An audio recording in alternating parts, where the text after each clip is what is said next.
5, wait. 4, 3, 2, 1. 4, 3, 2, 1, guys.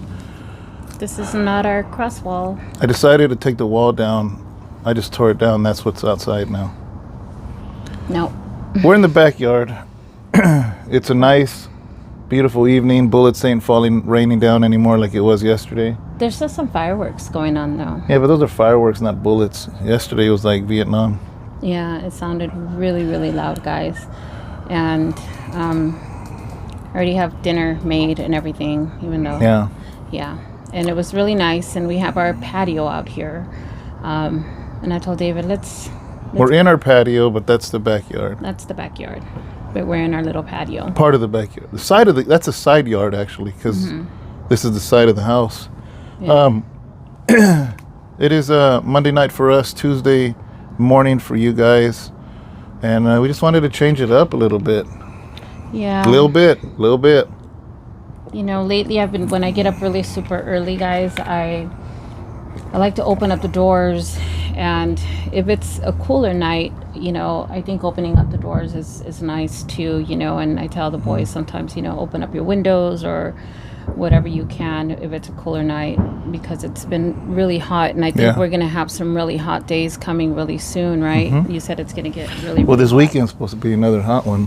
Yeah. So this morning, you know, which was for us Monday morning, I woke up and I had plans. In my head, I had thought of some plans, and I came up to you all like, good morning, you know, give me a hug. And I was like, hey, you know, let's go take a drive. Didn't happen. So I told him, you know, can we just go take a drive? Because there were times before, guys, when we used to be able to just get in the car and I would get my camera and he would literally take me for a drive down the countryside or something. And, you know, we would just drive and just talk. And I just felt like one of those moments today, you know, where I just wanted to get away. I told him, can we just go have coffee somewhere, take a drive, and just, you know, get away. I feel like we've been so busy the last few months, and I wanted that. And I told him, but can we quickly go to the church so that I can go, you know, just finish a few things. And we were going to run a few errands, right? Yeah. And I said, and I needed to pick up the stuff for the prison ministry. Time flew. And I think it was already, 4 o'clock? Time waits for no man. Yeah. It was already like 4 o'clock, guys. It didn't happen. So 4 o'clock came, 5 o'clock came. And it ended up, my day went so quickly. And then check this out, right? We're like, we didn't eat breakfast. We didn't eat lunch. It was still yet early for dinner. Yeah. We're just so busy. I ended up doing... you did an interview while you were over there. Yeah, I did an interview that you guys probably saw. With Gunner. And forgot to eat, man. So here's the thing, right? It was hot. It was getting in the car. You know how it is. I have leather seats. Thank God I have air conditioned with cooled seats, but nevertheless, it's hot in there. And we're like, man, I don't want to eat nothing hot. I don't want to eat, like, we're like pizza, burrito. I don't want to eat out on the street at all. Yeah, nothing that has hot food. So we're like, what's fresh is seafood, right? So I said, can I just have a ceviche tostada or something? Yeah, something that's not cooked and hot, right? For something fresh. Yeah. So we go to this place that we had previously went to. A little taqueria that sells ceviche. Yeah, right? So here's the thing, right? It's hot. I don't want to sweat. So I'm just like, can you give me the most mild aguachile? Like, basically, it's raw shrimp cooked in lemon. Yeah, in case and some I of just you wanted a ceviche. Yeah. And the something that's not hot, not spicy, I don't want to sweat. And they're like, oh, yeah. And I wanted one tostada de ceviche. That was it. And, yeah, I think eating a hot burrito would have been less. God has a sense of humor. Man, that stuff was hot, man. My ceviche was hot too. Our mouths were burning, guys. So I ended up leaving that place sweating. So I'm like, really? I wanted to eat something cool. Our mouths were burning so bad. Man. I didn't even eat my ceviche, guys. I kind of had to put it in a to-go box and a little to-go container, and I brought it home, and my son ate it. It was crazy. Messed up. So we just went to the grocery store, and I said, babe, let me just buy some things so we can just, instead of thawing it out, I'll just make dinner at home. And I just made something more refreshing here at home. And, you know, we're always on the run, guys. And, you know, it's so hard because when you're always from here to there running around and everything, you get tired of always having to either forget eating or not eating on the run. And it's just like, I don't want to do that. I love to cook, and I can cook some very good, healthy stuff here at home. So I rather eat here at home. And, you know, and it's better. Home cooked food is the best, and it's the healthiest. And I think it's always the best, you know, because I know what goes into it. So for me, I think it's just so much better. But either way, guys, the whole plan of what we wanted to do did not happen. And here we are. Is that why you were all quiet? Yeah. I just thought you were tired. I was kind of, you know, sad because I just kind of feel like, you know, I mean, we're family, right? We can keep it real. But, you know, I kind of sometimes feel like, you know, like I want to do things. I have plans, you know, and I want to do things, but I kind of feel like I never get to do them, you know, and I just, you know, I'm like, okay, well, you know, maybe another day. But I feel like sometimes those days don't come. And, you know, and I don't complain because I'm not a complainer. I don't like to complain, especially when it comes to the things of the Lord. I don't like to complain because, you know, who am I to complain when it comes to, you know, God's things? And I can't, you know, but I just kind of feel like, you know, Lord, I would like to spend some time with you and just to, you know, get away sometimes. And I know that the times that we do get away, it's like we're doing things ministry as well. But, you know, I think that we as a couple, as if you're married, you guys know it's so important that you need to step away sometimes, and you need to spend time on your marriage, and you need to spend time with family as a family, and do things away from ministry. And those things are so important because family is your first ministry. And being, you know, the woman here of the house and everything, you know, you got to always make sure that things are in order so that you can be able to make time for those things. And I believe that I keep things in order enough for me to be able to do that. So I just kind of, you know, I was a little quiet. I know I was. Alrighty. So. You guys ready? You don't have nothing to say about that? What do you mean? See, and then you just brush it off like that. You just make me feel a little weird when you do that. No, I don't brush it off because it's none of their business what me and you talk about, you know? I know, but I think still, after... if I just opened up about it and everything, you know, it just makes me feel No, really odd. I wanna go do something and get away, but... How do they learn from this? That's between us. I know, but how do they learn from this? What do you mean to tell them? Give them my itinerary? Hey guys, at 8 a.m, we're leaving. We're going to this address. No, I actually, when you approached me and said you wanted to go, when you had mentioned over there, I got excited. I really wanted to do that. You know what I mean? So, yeah, it sucked. You know what I mean? It really sucked the fact that all those, man, you know, going to the church and hours pass, you know, but yeah, I was looking forward to it. You know what I mean? Well, on the bright side, I got a lot of stuff done, and pretty much I completed one full task. Yeah, that was crazy. Everything got done. Usually tasks get fulfilled in pieces. So one whole task got done, guys, which was one huge task, which is wonderful. And that was one of the biggest tasks that we had, so that got completed. And now on to the next, you know. So I think that we're just checking off things from our list, and we just go from there, you know. Yeah. But we will get away. Yeah. So let's talk about. That's for sure. That's for sure. I didn't think we were gonna leave at all. So then when you said, "Hey, you know, let's do something," I was like, "Cool, man. Yeah. We don't have to be stuck in this house." The wind blew my page.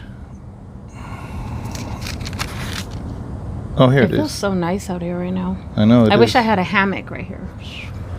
Oh, yeah? That'd be nice. But then the raccoon would come and eat me.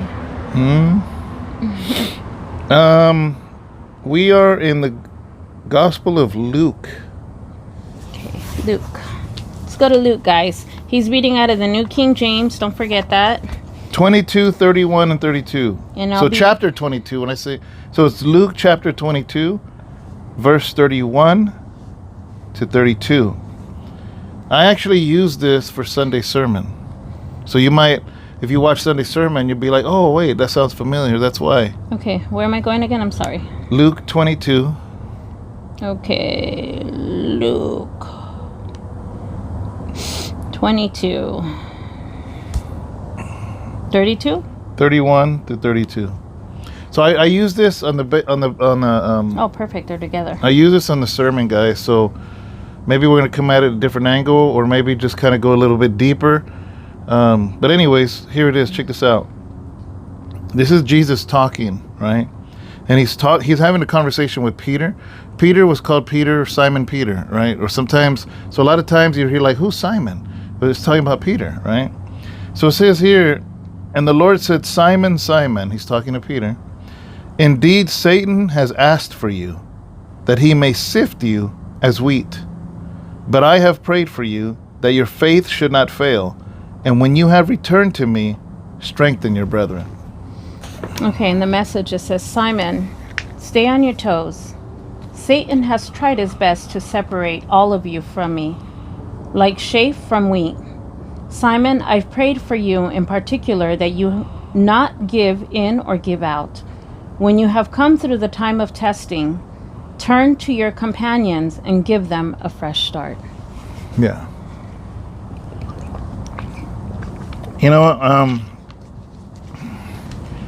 the very fact that that it's interesting that Jesus was like, you know what, Satan wants to sift you like sand. Yeah. That means that's one of the tactics that Satan uses. He has many tactics. Yeah, but that's one of them. Like, and basically, Jesus exposed the enemy for what he wants to do. Yeah. And if he did it to Peter wants to, let me rephrase that. If the enemy wants to sift Peter, like sift him through like wheat, is that what it said? Mm-hmm. That means he wants to sift you and I. Yeah. You know, and we got to be really careful about it and always be alert and always. Here's the thing, man. The enemy does not sleep. Yeah. You know, I did this post, I think it was yesterday or the day before. I don't remember exactly how I said it, but basically I said that, how did I word it? About, Do you want me to look? Yeah, I'd rather just read it. On Facebook? Yeah, like 2 days ago. And I think this gets to the point right away.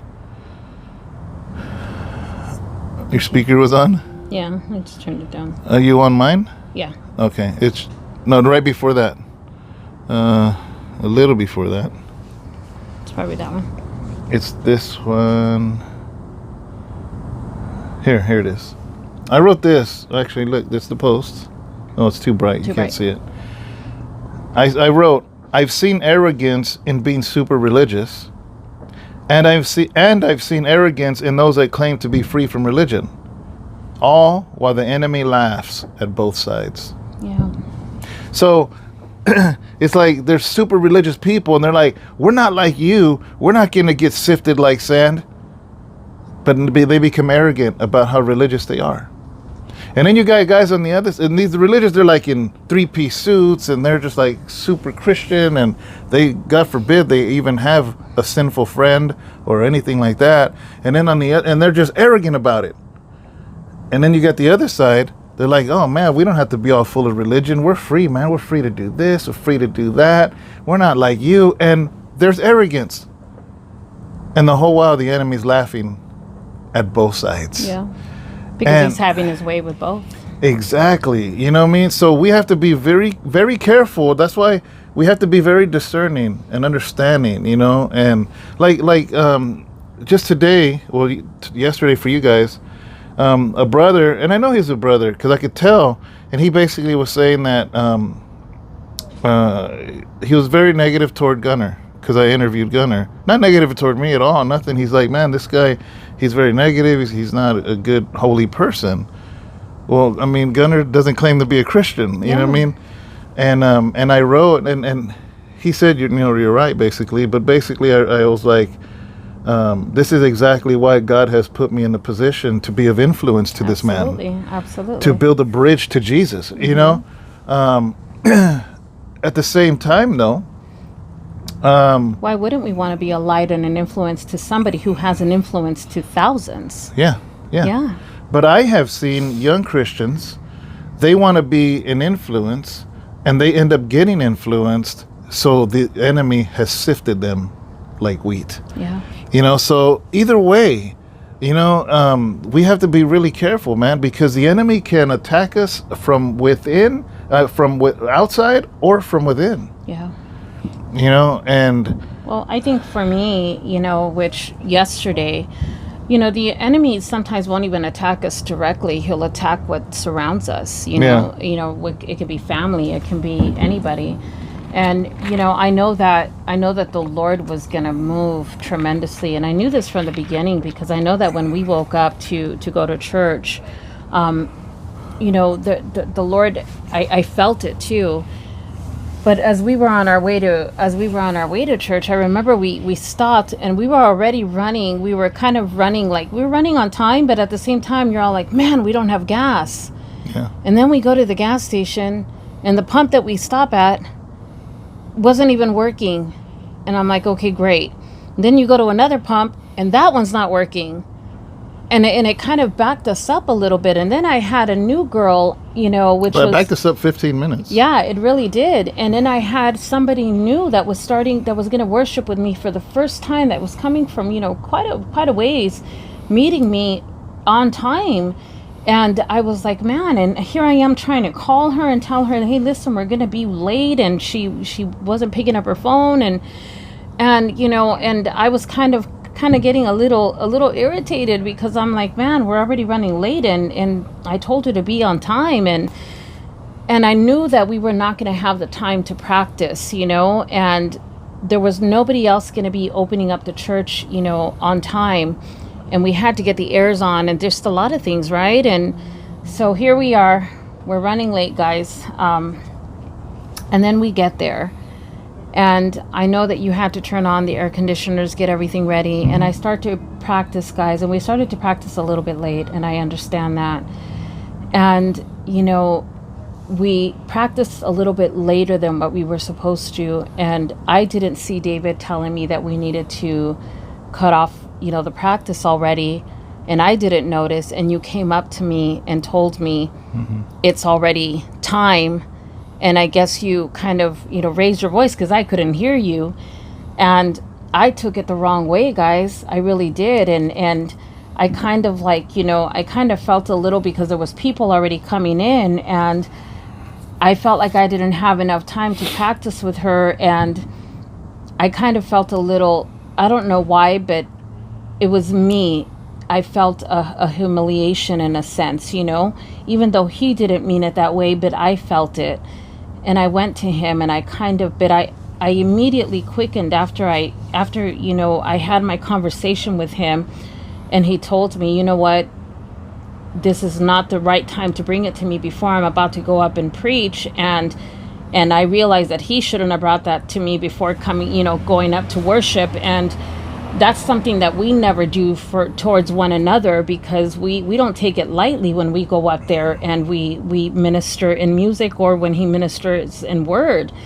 And that's something that man, that's a huge thing. And I knew immediately that the enemy was trying to stir something up.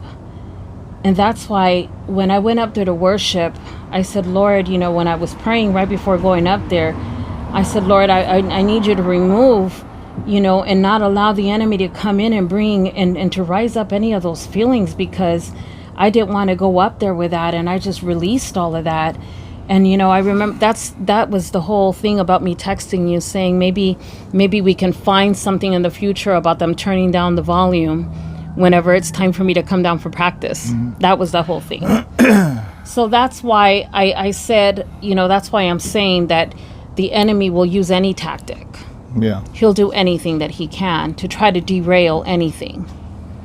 Yeah. Now, on my end, I was very stressed because I couldn't write the sermon the night before. I didn't have a sermon written down at all. I tried the night before. I kept falling asleep, probably because I did a 3-hour live on Friday night. I don't know, but I could not.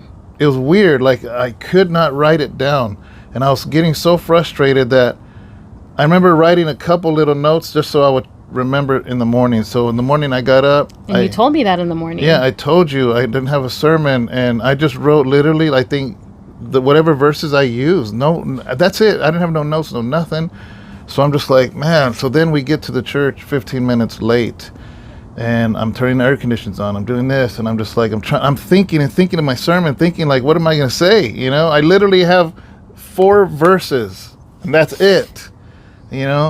And so then people start coming in, and they're still practicing, and people start coming in, and then I go, and they started the live already where it just shows the flyer, and I'm just like, and then I look, and I'm like, there's like 30 people here already, and they're still practicing, so I can't tell because I didn't have did I have my glasses on?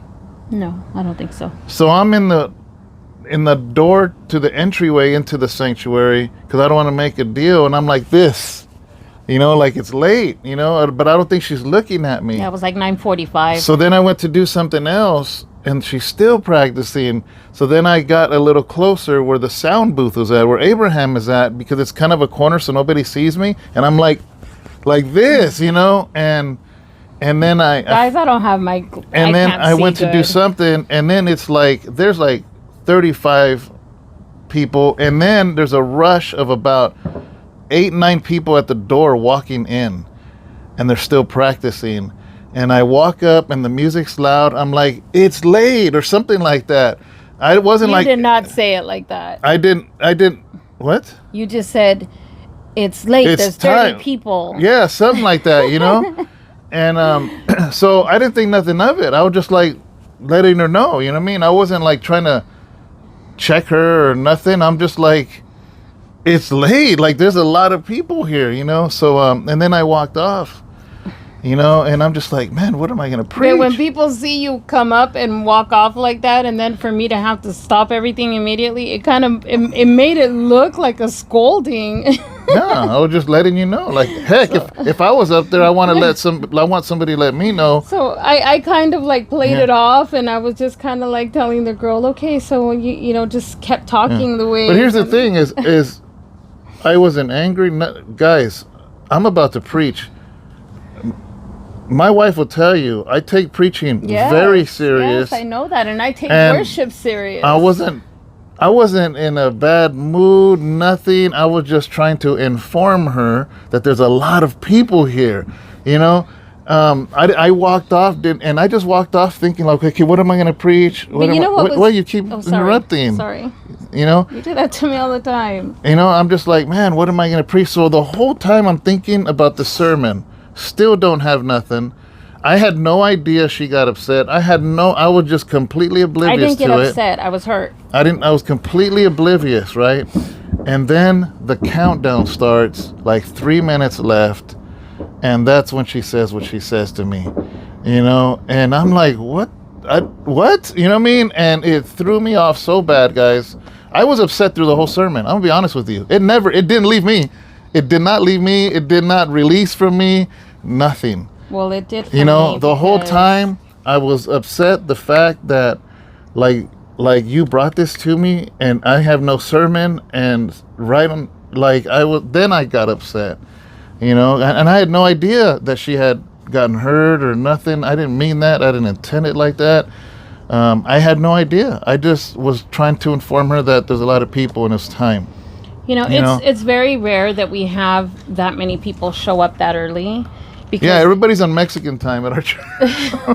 We never have people show up that early like that. Everybody always comes in right on time, or they come in at 10:05, Yeah. 10:10, 10:15. And usually practice ends about 20 minutes before 10. But Always 9:40 or at so. 9:40 practice is Yeah. usually done with, and we're already done, and then we're in prayer and Yeah, and it's not you know, practice like they don't know the song. It's more a practice of getting their getting sound and just doing getting our the voice right. mics, adjusted right, and warming up your voice, right? That's all it is. Yeah. But So yeah, that's why I said what I said before I preached, and it's funny, right? Because God showed me something, man, and something I've already known, but He reminded me that it has nothing to do with me. It has everything to do with His word. His sermon was still preached. His message was still preached, and to put a cherry on top, people got healed at the end, and I was mad the whole time. You know what I mean? I'm being honest. I wasn't like raging like but I wasn't even looking at her in the sermon. I was like, man, I can't believe he always does. Yeah, and he I this did it, time. man. I was like, I can't believe she did that to me. I can't believe she did this to me in the midst of not having a sermon. I can't believe she did it. That's what I was thinking in my head. And you know what the craziest thing is? She had to have known. I didn't even ask her. And here's the craziest thing, guys, that even right before, listen to this, you guys, seriously, like right before he even walked up, here's the crazy thing. I had literally, before he even walked up, I said, take what the enemy meant for evil and turn it for good. Don't let the enemy rob us of what God has planned for this day. I said, maybe next time they can just turn down the microphones. I was trying to find a solution, for us to, because even in my heart, and even though I felt a little humiliated and everything, I was trying to find a solution for this. And I said, well, maybe next time they can turn down the microphones when it's time for me to, if that ever happens, they can just turn them down. And that's a sign for me to get down from there, and that's what, and he never even looked at it or anything. I was trying to think of a sermon. I wasn't looking at my phone. We still went through announcements. We still went through all of that, and you always look at your phone. Yeah, but you just decided not to look at my text. No, I didn't look at my phone. So because you always look at you were answering people on the No, I wasn't. Yeah, you did, because I saw you on there. So anyhow, but the thing is that, guys, I didn't know she texted me at all. If I'm lying, a big old bolt go through my head right now. Seriously, I didn't know she texted me. Yeah, but I had texted him right before going up, and I just kind of felt like, I was trying to, make that peace, and I just trying to find a solution. But, if he was mad throughout the whole thing, well, I'm sorry. I did try to make it right, But I was hurt. I wasn't mad. I don't throw mad tantrums. It's more I was a little hurt, because that never happens. I don't like doing that. All right? Oh, I thought that was the lightning. So I guess, for this, that was my relevance experience. Yeah. So guys, for you guys, Sunday morning is a very serious thing for me, because it's not easy. When the Father's Day, when the different men went up to speak, that they all did amazing, right? But I think half of them that spoke came up to me at one time or another, and they're like, I have no idea how you do what you do. Yeah. I have no idea. I don't even know how he does it. And so it's not an easy thing to preach the word effectively. So I've told a lot of people at the church, I'm like, can you not come at me with drama? Let it be. Come at me Monday, Tuesday, Wednesday, Thursday, Friday, Saturday, not Sunday morning. I used to have a brother that would come, fight, like literally, he would see the countdown for 5 minutes. 5 minutes, yeah. And he would come and try to have a big old conversation with me. And then, so here's the thing. Now it puts me in a position to be rude, probably, because I was probably standoffish or whatnot. And I finally had to tell him, I'm like, brother, can you please not start a conversation? I mean, yeah, say hi to me. Yeah, hey, brother, how you doing? God bless you. Yeah, but, man, after service, man, I will break bread with you. We'll eat. We'll laugh. We'll joke. We'll talk for hours. I won't even come home for hours after Sunday service. But please, that Sunday morning, guys, my heart is just pounding, because this could be somebody's last sermon they hear. This could be my last sermon I preach. It is a serious thing that I don't take lightly. I joke on these devotionals, Bible studies a little lax, but man, Sunday service, man, He's right, guys. it's a serious thing, you know, and so yeah, man, I let it get the best of me, and I was upset and I was mad, you know, and it was don't get me wrong, I wasn't preaching like I was mad. I don't think I came off mad. Maybe a little fired up, you know, but Anthony de la Garza's probably going to tell you to get me mad every Sunday now. Oh, gosh. He's all, turn off the heater and get him mad. No. But here's the thing. It's crazy, guys, right? Don't think that I enjoyed that. I didn't, because I'm a woman who has her husband's back, and those are things that I don't take lightly, and my husband knows that. I'm somebody who encourages him and never discourages him, and he knows that. You know, I'm somebody that, you know, tends to my husband, and definitely, you know, I never, the moment, I remember it was years ago when we talked about this, you know, and I remember one time, it only took one time for us to have a disagreement one time, and immediately it was we talked about it, and he told me, you know, because I've never been a pastor's wife, guys. I don't, this is all new to me too, you know, and it took one time for him to say, listen, it's really hard. And I'm like, wow, I never knew that. I didn't really realize it, but I understood. I understood because I've done worship for so long, and I've been in choir, and I've ministered in music. So for me, I understood that, because I understood the importance of that, of ushering in. And when he told me that, that's all it took for you to tell me. And that's why I understood that, because if I ever did that, I get a conviction, guys. Don't think I don't. I have conviction whenever, and I think twice. It you know, I'm like, no, it stops me. And I'm like, I better just shut up, you know, and I better just wait, because I need to be careful, because then now it becomes an accountability unto me now. Because if somebody's life depends on the sermon that he's going to speak on, then now that accountability becomes my accountability. Because guess what? We're one. You know, it's not just David, it's both of us, because we're one. The moment I said I do, that was it. So it's not just him, it's me too. So I'm held accountable as well. So I can't, you know, take that lightly either. And so I don't. So that's why, guys, it's a big deal. The moment that you said I do with your husband, you're accountable for everything that each one of you do together. Or separate. Yeah. Yeah. But, you know, I got over it. Well, yeah, look at us today. I got over it, and you know, God still moved. People got healed. People got a touch from God. There was people that were just weeping. Yeah. You know, and that showed me to where I'm just like, Lord, you know, I don't know. I'm just a human, God. I'm just a human, and things upset me, and he's like, that's all right. I'm still gonna move. I'm still gonna touch people's lives. I'm still gonna, you know, and you know, I think this is another good point I just realized right now too, is there's a lot of people that because somebody makes you mad, you take it out on God. Yeah. And I don't do that. You know, that is something that's a pet peeve of mine when I see people do that.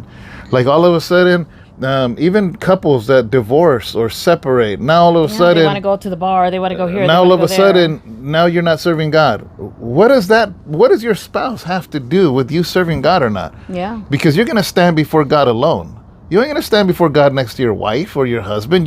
You are going to stand in judgment alone. Yeah. You know, so it's like, I don't understand that. I'm like, okay, I get it. You're mad at her. I get it. You're mad at him. I get it. You want to take shots at them on Facebook or whatever. You want to talk bad about them and your family. What does that have to do with you serving God or not? Yeah, that's still your testimony. You know? That still reflects on you. What you do, what you put out on Facebook, what you do, you know, it still reflects on you. Mm-hmm. But here's another thing, you know, here's another thing that we can learn from this, guys. Pick and choose your battles. We woke up this morning. We just told you guys, even before we started talking about all of this, we literally woke up this morning. I said good morning to my husband. And he's all like, you know, come hug me. And I just came over and I gave him a big hug. And I just told him, you know what, can we just go take a drive somewhere? Didn't happen, though. Yeah, even though it didn't happen, guys. But you know what?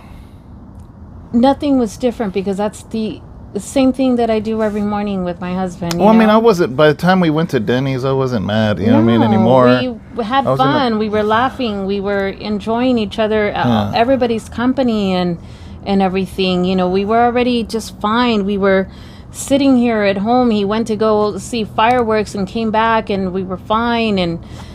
But we have to pick and choose our battles. We don't hold grudges, you know. I don't hold back from feeding my husband, or I don't, you know, slam doors, or I don't do any of that, you know. We have to pick and choose our battles. We got to be careful with what we hold a grudge towards. Yeah. And I will say this too, is I knew that God had something planned. Yeah. Because so many obstacles. Yeah. Being late, the gas pumps, you know, you feeling hurt, me getting upset. I already knew, you know, and I already knew. It's not our norm. And it all started even me not even able to write nothing down. I kept falling asleep. So actually the night before, just being sleepy, not being able. Have you ever wanted to read the Bible and you keep nodding off, but you put Netflix and you're awake for 3 hours? You know, so I was just like, I couldn't sleep, couldn't stay awake in that whole morning. And so I knew, guys, maybe 5 minutes into the sermon, even though I was upset, even though I didn't look at you, I knew God was going to move, you know, because here's the thing is I wasn't going to throw out my, what's it called? When God gives you something to take care of, what's the word, man? Think of it. Huh? Think. Stewardship. I was not going to step all over the stewardship God has given me to preach the gospel and to preach the message. I saw so many new faces, people that were probably not saved, people that probably came from watching YouTube or watching whatever, and they're coming, and I'm just like, devil, you're not going to get this victory. I said, I might be mad, but I'm going to preach my heart out, you know, and look what happened. Yeah. You know, there was a young man who was who had just been sentenced to 10 years, who was about to go to prison, who came... 7, I think. 7 years? Or it was going to go to prison for 7 years, who drove 2 hours to be there. And even though he may not have, you know, 100% fully received, you know, and still had a tough heart, but he received prayer, you know, and the beautiful thing is that he was there to listen. Yeah. And he's gonna go in knowing that was one of you know, that he went to church at least and was prayed over, you know. And I believe that the Lord, that the seeds were planted into those hearts. Yeah. You know, regardless. And the thing is that, guys, we went there. I always say that we even if you come for the wrong reasons, but you stay for the right. And see, we went, and you know, we may have been, I may have been hurt. He may have been a little angry or whatever, but it doesn't stop us from doing the work that the Lord has us doing. You know, we got to continue pushing forward. And I think that was your message yesterday, is to strive forward. Yeah. Is to keep going. Finish strong. So, we got to finish strong. And that was his whole message yesterday, is that you got to finish strong. Sometimes, we're going to go through obstacles. I always say that, there's a finish line, and some of us are going to be crawling. Some of us are going to be limping, and some of us are going to be skipping, walking, running. It don't matter. But we got to get to the finish line, guys. And it's going to be harder for some of us. But the fact is that we just got to get there. And some of us are going to sometimes need a little help, and we're going to need to carry one another. But guys, we got to get there. I think another important lesson is this, and I said it right. If you didn't realize I was upset, go back and listen to the first 5 minutes of the sermon, and actually talk about it. You do. Because here's the thing, here's what you're not going to get. You're not going to get the Colgate cheesy smile of a pastor, even though he feels different. I'm not like arguing, and then all of a sudden I'm preach, hey, how you guys doing? No, man, you're going to get the Mad David too. and you know why? Because there's no just, I don't want to be fake, because what does that teach? You know what that teaches? That teaches people how to be hypocrites. And you know what? Yeah. And I said something too, because I said, you know what? The enemy tried to have his way with me this morning. I said it too, guys, in worship. And it was the truth, that the enemy tried to have his way this morning, but he's not going to have it. And that's exactly what I said in worship, because I wasn't going to allow it. I wasn't going to allow him to have it. He was not going to have the victory. I said that on the second song, guys, because I was just like, you know what? He's not going to have it. And you knew I was upset the whole time, right? Yes, I knew. How about when I went up? Babe, I know you were upset the whole time. In the sermon? You always stare at me and look at me, and you didn't. He's mean, guys. He's a mean man. What the heck? Make me spit my water out. You're a mean man. He's a mean man, you guys. That's funny. My hubby always looks at me, and he didn't look at me. So I should have made some weird faces to him. All right, guys. That's enough exposing ourselves. But I hope you guys seriously, you guys are just going to get complete raw with us. You're going to get the ups and the downs and the hards, and you're just going to get everything here with us, guys. Yeah, I'm not into faking it. I'm not into playing. I'm not we're going to do a devotional. Let's put our smiles on. You're going to get what you're going to get, man. And that's it.